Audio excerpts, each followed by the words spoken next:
emergent tolerance for provocation. You need to be able to regulate your emotional response. Tolerance for provocation when you're directly physically challenged, and to learn to stay within the bounds of acceptable play while you're being provoked, which is exactly what's happening when you're wrestling, does lay the groundwork for civilized interaction. You know, a lot of people, when they're married, they can't really have a serious conversation.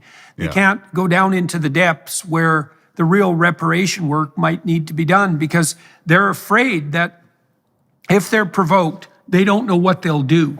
What do people do? They break down in tears and have a fit, or they get aggressive, very awkward in their aggression. They don't know how to calibrate it. Plus, the other thing they don't learn, you kind of encapsulate the conflict and you give it a space to make itself manifest. But the rule is, when you're done, you're done. They don't know how to bring a fight to an end. And so they won't start a fight because they're afraid that it'll never end. And then they can't talk about anything important, And they talked about bite inhibition in dogs. And they said that, you know, puppies have to bite because that's how they manipulate the world. Their hands are their jaws, and they want to use them and explore what they're capable of. So a puppy is going to want to jaw spar with you. It's going to want to put its teeth on you. It's going to want to put its mouth on you. If you tell that puppy no every time that it tries to interact with you like that, it won't be able to map how its mouth interacts with you.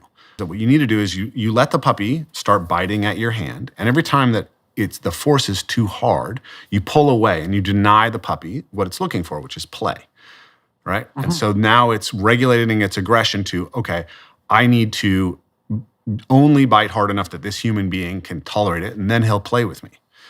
And over time, then the dog develops bite inhibition. So dogs that are not allowed rough and tumble play, it turns out, are much more dangerous as adults because they can't regulate the impulse to bite. When they bite fully.